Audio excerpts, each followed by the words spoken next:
Jai Shri Gurudev. Welcome to Accountancy Online Classes, Session 42.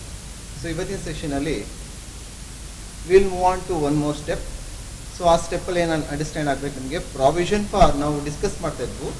Provision for doubtful debts calculate ಮಾಡಬೇಕಾದ್ರೆ two ಸರ್ಕಮ್ಸ್ಟೆನ್ಸಸ್ನಲ್ಲಿ discuss ಮಾಡಿದ್ವು. ಇವಾಗ ಮೂರನೇ third ಸರ್ಕಮ್ಸ್ಟೆನ್ಸಸ್ಸಲ್ಲಿ ಯಾವ ಥರ provision for doubtful debts when C enters into the firm and its impact on the different accounts ಬಗ್ಗೆ discuss ಮಾಡೋಣ. ಸೊ ನಾವಿಲ್ಲಿ ಎಸ್ಯೂಮ್ ಮಾಡ್ಕೊಳ್ಳೋಣ,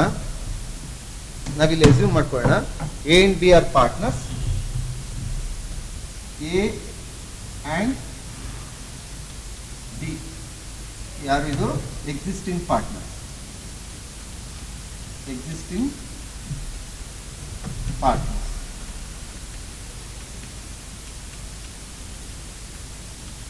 A and B existing partners. C is a new partner.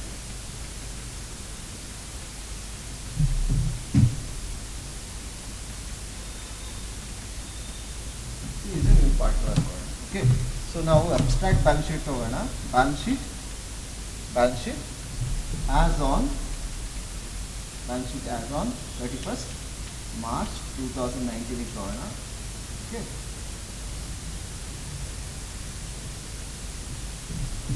Datas assume 10,000 datas less PDD provision for doubtful debts 2,000 rupees, outer column 8,000 rupees.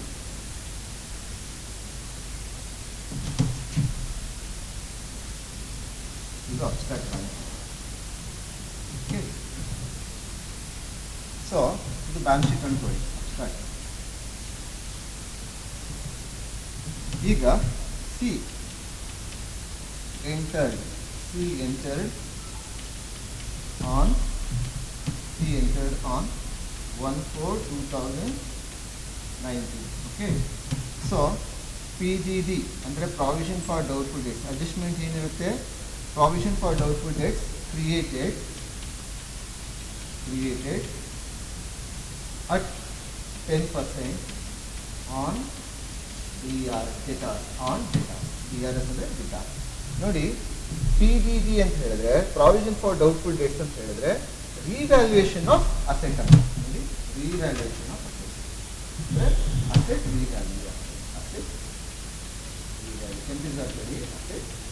Revalue ಮಾಡ್ತಾ ಇದ್ದೀವಿ.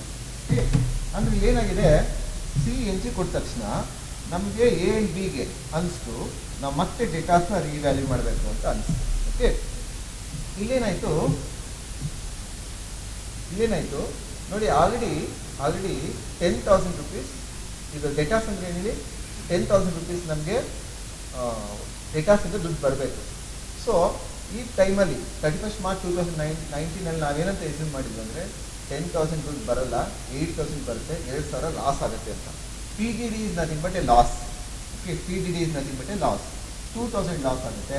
Actual ಆಗಿ ಬರೋದು ಡೇಟಾಸಿಂದ 8,000 ಬರ್ಕೊಂಡು ಮತ್ತು ಸಿ ಎಂಟ್ರ್ ಆದ ತಕ್ಷಣ ನೋಡಿ, ಈ ಡೇಟಲ್ಲಿ ಎಂಟ್ರ್ ಆದ ತಕ್ಷಣ ಈ ಡೇಟಲ್ಲಿ ನಮಗೆ ಮತ್ತೆ ಇದನ್ನು ರಿವಿಸಿಟ್ ಮಾಡಬೇಕಾಯ್ತು. ನಾವು ಮಾಡಿರೋ ಪ್ರಾವಿಷನ್ ಸರಿ ಇದೆಯೋ ತಪ್ಪಿದೆಯೋ ಅಂತ ನಾವು ರಿವಿಸಿಟ್ ಮಾಡಬೇಕಾಯ್ತು. ಆವಾಗ ಏನಾಯಿತು, ನಮಗೊಂದು ವಿಚಾರ ಗೊತ್ತಾಯಿತು, PDD ನಾವು 10% ಕ್ರಿಯೇಟ್ ಮಾಡಿದ್ರೆ ಸಾಕು ಅಂತ ಬಂತು. ಅಂದರೆ 10% on datas, 10% on datas calculate ಮಾಡಿದ್ರೆ ಎಷ್ಟು ಬರುತ್ತೆ? 10% ಆನ್ ಡೇಟಾಸ್ ಕ್ಯಾಲ್ಕುಲೇಟ್ ಮಾಡಿದ್ರೆ ನೋಡಿ, ಡೇಟಾಸ್ ವ್ಯಾಲ್ಯೂ 10,000 ಇದೆ, ಇಂಟು 10% ಮಾಡಿದ್ರೆ ಎಷ್ಟಾಗುತ್ತೆ? 1,000 rupees. ಓಕೆ, ಲಾಸ್ ಎಷ್ಟು? ಲಾಸ್ 1,000. ಈ ಲಾಸ್ ಇಸ್ ನಥಿಂಗ್ ಬಟ್ ಏನು? ಓಕೆ, ಸೊ ಇದು ನಾವೇನು ಮಾಡಬೇಕು, ವಿಚ್ ಮೀನ್ಸ್ ಅಸೆಟ್ ಅಂದರೆ ನೋಡಿ, ಡೇಟಾಸ್ 10,000, ಅದ್ರ ಮೇಲೆ 10% 1,000, ದಿಸ್ ಇಸ್ 1,000 ಇಸ್ ಲಾಸ್. ಅಂದರೆ datas nothing but asset, asset ಏನಾಯಿತು? ಡಿಕ್ರೀಸ್ ಆಗಿದೆ.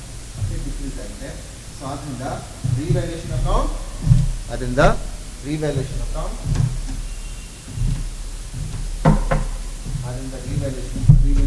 ಮಾಡಿದಾಗ ರಿವ್ಯಾಲ್ಯೂಯೇಷನ್ ಅಕೌಂಟ್ ಮಾಡಿದಾಗ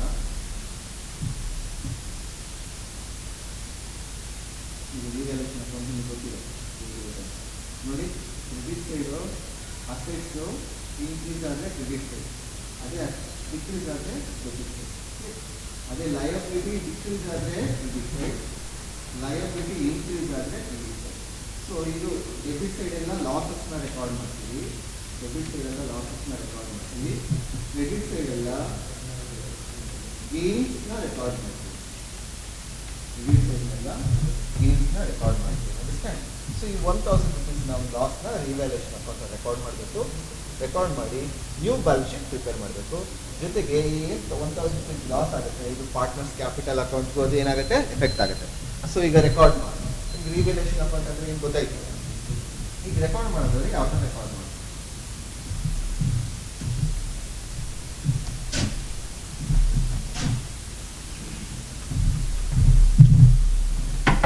ರಿವ್ಯಾಲ್ಯೂಯೇಷನ್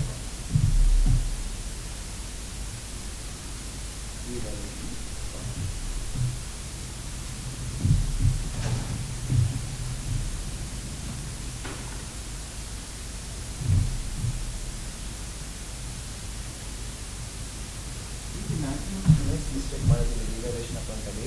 ಈಗ ನಾವು ಕ್ಯಾಲ್ಕುಲೇಟ್ ಮಾಡಿದ್ದೀವಿ ನಾವು ಎಷ್ಟು 10,000 ಮೇಲೆ 10% ನೀವು PDD ಕ್ಯಾಲ್ಕುಲೇಟ್ ಮಾಡಿದ್ರೆ 1000 rupees ಬರುತ್ತೆ.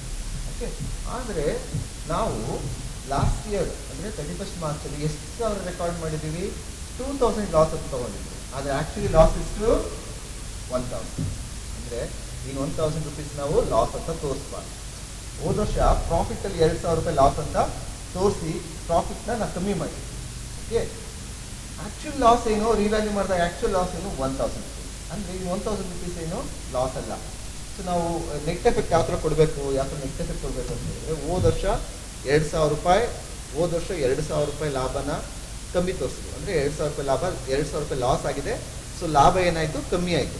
ಓಕೆ, ಲಾಸ್ ಜಾಸ್ತಿ ಆಯಿತು. 2,000 ರೂಪಾಯಿ ಲಾಸ್ ಅಂದರೆ ಪ್ರಾಫಿಟ್ ಏನಾಗುತ್ತೆ? ಕಮ್ಮಿ ಆಗುತ್ತೆ. ಇನ್ಕಮಿಂದ ನೀವು ಲಾಸ್ನ ಕಳೆದ್ರೆ ಪ್ರಾಫಿಟ್ ಕಮ್ಮಿ ಆಗುತ್ತೆ. ಆಯಿತಾ? ಅದು ಹೋದ ವರ್ಷ. ಬಟ್ ಆ್ಯಕ್ಚುಲ್ ಆಗಿ ಎಂಟರಾದ್ಮೇಲೆ ಗೊತ್ತಾಯಿತು ಆ ಲಾಸ್ನ ನಾವು 1,000 ಲಾಸು, ಆ್ಯಕ್ಚುಲಿ 2,000 ಅಲ್ಲ. ಸೊ ಹೋದ ವರ್ಷ ನಾವೇನು ಮಾಡಿದ್ದೀವಿ? 2,000 ಲಾಸ್ ಅಂತ ತೊಗೊಂಡಿದ್ದೀವಿ. ಬಟ್ 1/4/2019 ಗೊತ್ತಾಯಿತು that would be 1,000 rupees, 1,000 rupees loss ಅಂತ. ಸೊ ಇನ್ನು 1,000 ರೂಪಾಯಿ ನಾವು ಹೋದ ವರ್ಷ 1,000 ಎಕ್ಸ್ಟ್ರಾ ಲಾಸ್ ಅಂತ ತೊಗೊಂಡಿರ್ತೀವಿ. ಸೊ ಪ್ರಾಫಿಟ್ ಕಮ್ಮಿ ಆಯಿತು. ಅದಕ್ಕೆ ಈ ವರ್ಷ ಏನು ಮಾಡಬೇಕು? 1/4/2019 ಆ 1,000 ರೂಪಾಯಿನ ಏನು ಲಾಸ್ ಅಂತ ಎಕ್ಸ್ಟ್ರಾ ಕಳ್ಕೊಂಡಿದ್ದು ಆ 1,000 ರೂಪಾಯಿನ ಈ ವರ್ಷ ಏನಂತ ತೋರಿಸ್ಬೇಕು? ಇನ್ಕಮ್ ಅಂತ ತೋರಿಸ್ಬೇಕು ಅಥವಾ ಗೇನ್ ಅಂತ ತೋರಿಸ್ಬೇಕು. ಸೊ ಅದಕ್ಕೆ ಏನು ಮಾಡ್ತೀವಿ? ರಿವ್ಯಾಲ್ಯೂಯೇಷನ್ ಅಕೌಂಟ್ ಗೇನ್ ನೋಡಿ, revaluation account credit side gain, debit side loss. Okay, debit. ಇಲ್ಲಿ ನಾವು ತೋರಿಸ್ಬೇಕಾದ್ರೆ by PDD account okay 1,000 rupees ಅಂತ ತೋರಿಸ್ಬೇಕು. ಇದು ಗೇನ್ ಅಂತ. ಯಾವ ಥರ? 2,000 rupees ಲಾಸ್ಟ್ ಇಯರ್ ಲಾಸು, ಈ ವರ್ಷದ ಲಾಸ್ -1,000 ಅಥವಾ ನೀವು 2,000 rupees ತೋರಿಸಿ ಈಗ 1,000 rupees ಲಾಸ್ ತೋರಿಸ್ತೀವಿ. ಈಗ ನಾವು 1,000 rupees ಲಾಸು ನಾವು ಆಲ್ರೆಡಿ ಹೋದ ವರ್ಷನೇ ಇದನ್ನು ತೊಗೊಂಡ್ಬಿಟ್ಟಿದ್ದೀವಿ. ಆಲ್ರೆಡಿ ಹೋದ ವರ್ಷನೇ ಇದನ್ನು 1,000 rupees ನಾವು ತೊಗೊಂಡ್ಬಿಟ್ಟಿದ್ದೀವಿ. ಓಕೆ, ಸೊ ಈ 1,000 rupees ಈ ವರ್ಷ ಆ ಪ್ರಾಫಿಟ್ನ ರೆಕಗ್ನೈಸ್ ಮಾಡಿದ್ರಲ್ಲ, ಈಗ ಎಲ್ಲಿಗೆ ಹೋಗುತ್ತೆ? ಪಾರ್ಟ್ನರ್ಸ್ ಕ್ಯಾಪಿಟಲ್ ಅಕೌಂಟ್ ಹೋಗುತ್ತೆ. ಪಾರ್ಟ್ನರ್ಸ್ ಕ್ಯಾಪಿಟಲ್ ಅಕೌಂಟ್ ಬ್ಯಾಲೆನ್ಸ್ ಏನಾಗ್ತಾ ಹೋಗುತ್ತೆ? ಇನ್ಕ್ರೀಸ್ ಆಗ್ತಾ ಹೋಗುತ್ತೆ. ಅಂಡರ್ಸ್ಟ್ಯಾಂಡ್? ಸೊ ಈಗ ನ್ಯೂ ಬ್ಯಾಲೆನ್ಸ್ ಶೀಟ್ ನಾವು ಮಾಡೋದಾದ್ರೆ ನ್ಯೂ ಬ್ಯಾಲೆನ್ಸ್ ಶೀಟ್ ನೋಡಿ. ನ್ಯೂ ಬ್ಯಾಲೆನ್ಸ್ ಶೀಟ್ ಯಾವಾಗ? New balance sheet on 1/4/2019. ನೀವು ಬ್ಯಾಲೆನ್ಸ್ ಶೀಟ್ ಮಾಡಿದ್ರೆ ಯಾವ ರೀತಿ ಬರುತ್ತೆ? ಡೇಟಾಸ್ ಯಾವ ಥರ ಕಾಣುತ್ತೆ? ಹೊಸ ಬ್ಯಾಲೆನ್ಸ್ ಶೀಟ್ ನೋಡಿ. ಈ ಹೊಸ ಬ್ಯಾಲೆನ್ಸ್ ಶೀಟಲ್ಲಿ ಏನಿದ್ದಾರೆ? A, B ಆ್ಯಂಡ್ C 3 ಜನ ಪಾರ್ಟ್ನರ್ಸ್ ಇರ್ತಾರೆ ಹೊಸ ಬ್ಯಾಲೆನ್ಸ್ ಶೀಟಲ್ಲಿ. ಹಳೆ ಬ್ಯಾಲೆನ್ಸ್ ಶೀಟಲ್ಲಿ A ಆ್ಯಂಡ್ B ಓನ್ಲಿ. ಇದು ಹಳೆ ಬ್ಯಾಲೆನ್ಸ್ ಶೀಟ್, ಅದು ಹೊಸ ಬ್ಯಾಲೆನ್ಸ್ ಶೀಟ್ ಮಾಡ್ತಾರೆ. ಸೊ ಡೇಟಾ ನೀವು ಇದೇ ಬ್ಯಾಲೆನ್ಸ್ ತಗೊಳ್ಳಿ 10,000 less PDD PDD 1000. So outer column data value is equal to 9,000. Okay. So ಮೊದಲೇನಾಗಿತ್ತು 8,000 rupees ಬಂದಿತ್ತು. ಈಗ ರಿವೈಸ್ ಆದಮೇಲೆ ರಿವೈಸ್ಡ್ ಡೇಟಾ ಸಿಸ್ಟ್ ಅಂದರೆ 9,000 rupees ಆಗಿದೆ. ಓಕೆ, ರಿವೈಸ್ಡ್ ಡೇಟಾ 9,000 rupees ಆಗಿದೆ. ಓಕೆ, ಸೊ ಅಥವಾ ಈ 8,000 ರೂಪಾಯಿಗೆ ಈ 1,000 ರೂಪಾಯಿನ ಆ್ಯಡ್ ಮಾಡೋದಾಗುತ್ತೆ, ಅಥವಾ 10,000 ರೂಪಾಯಿನಲ್ಲಿ 1,000 ರೂಪಾಯಿ ಲಾಸ್ ಮಾಡೋದಾಗುತ್ತೆ. ಕರೆಂಟ್ ಇಯರ್ ನೋಡಿ 1,000 ರೂಪಾಯಿ ಇಲ್ಲಿ ಕರೆಂಟ್ ಇಯರ್ ಅಥವಾ this is calculated when 3 enters into the fund. Okay, this is third circumstances. So provision for the ಯಾಕೆ ಇದನ್ನ ಇಂಪಾರ್ಟೆಂಟ್ ಅಂತ ಹೇಳ್ತಾ ಇದೀನಿ ಅಂದರೆ ಪ್ರಾವಿಷನ್ ಫಾರ್ ಡೌಟ್ಫುಲ್ ಡೇಟ್ಸ್ ಏನು ಕ್ಯಾಲ್ಕುಲೇಟ್ ಮಾಡೋದಿದೆ ಅಡ್ಮಿಷನ್ ಟೈಮ್ನಲ್ಲಿ ನೀವೇನು new partner enters into the form. ಈ ಪ್ರಾವಿಷನ್ ಫಾರ್ ಡೌಟ್ಫುಲ್ ಡೇಟ್ಸ್ ಅಂತ ಹೇಳಿದ್ರೆ it is revaluation of datas ಅಂತ ಬರುತ್ತೆ. ಸೊ ಅದು ಹೇಗೆ ಸರ್ಕಮ್ಸ್ಟೆನ್ಸಸ್ ಚೇಂಜ್ ಆಗ್ತಿದ್ದಂಗೆ ಅದ್ರ ಇಂಪ್ಯಾಕ್ಟ್ ಹೇಗೆ ಚೇಂಜಸ್ ಆಗುತ್ತೆ ಅನ್ನೋದ್ರ ಬಗ್ಗೆ ನಾವು ಡಿಸ್ಕಸ್ ಮಾಡ್ತಾ ಹೋಗ್ತಿದ್ದೀವಿ. ನಾವು 3 ಸರ್ಕಮ್ಸ್ಟೆನ್ಸಸ್ನ ಡಿಸ್ಕಸ್ ಮಾಡಿದ್ವಿ, 3 ಸರ್ಕಮ್ಸ್ಟೆನ್ಸಸ್ ಡಿಸ್ಕಸ್ ಮಾಡಿದ್ವು. 3 ಸರ್ಕಮ್ಸ್ಟೆನ್ಸಸ್ಸಲ್ಲಿ ಈ PDD ಅನ್ನೋದು ರಿವ್ಯಾಲ್ಯೂಯೇಷನ್ ಅಕೌಂಟಲ್ಲಿ ಯಾವ ಥರ ಪ್ರೆಸೆಂಟ್ ಆಗುತ್ತೆ, ಬ್ಯಾಲೆನ್ಸ್ ಶೀಟಲ್ಲಿ ಯಾವ ಥರ ಪ್ರೆಸೆಂಟ್ ಆಗುತ್ತೆ, ಆ್ಯಂಡ್ ದೆನ್ ಇದ್ರ ಇಂಪ್ಯಾಕ್ಟ್ ಟು ಪಾರ್ಟ್ನರ್ಸ್ ಕ್ಯಾಪಿಟಲ್ ಅಕೌಂಟಲ್ಲಿ ಯಾವ ಥರ ಆಗುತ್ತೆ ಅನ್ನೋದ್ರ ಬಗ್ಗೆ ನಾವು ಈ 3 ಸರ್ಕಮ್ಸ್ಟೆನ್ಸಸ್ನ ನಾವು ಡಿಸ್ಕಸ್ ಮಾಡ್ತಾ ಅಂಡರ್ಸ್ಟ್ಯಾಂಡ್ ಮಾಡ್ಕೊಂಡಿದ್ದೀವಿ. ಐ ಥಿಂಕ್ ನಿಮ್ಗೆ ಈಗ ಅರ್ಥ ಆಗಿದೆ ಅನಿಸುತ್ತೆ, ಅಂಡರ್ಸ್ಟ್ಯಾಂಡ್ ಆಗಿದೆ ಅನಿಸುತ್ತೆ. ಈ provision for doubtful debts calculate ಮಾಡೋಕ್ಕೆ ಇನ್ನೂ ಏನೋ ನಿಮ್ಗೆ ಡೌಟ್ಸ್ಗಳು ಬಂತು ಅಂತ ಹೇಳಿದ್ರೆ ನೀವು ಯೂಟ್ಯೂಬ್ ಕಮೆಂಟ್ ಸೆಕ್ಷನಲ್ಲಿ ನೀವು ಇದನ್ನು ಏನು ಮಾಡ್ಬೋದು, ಕಮೆಂಟ್ ಮಾಡ್ಬೋದು. Okay, so thank you for watching this session.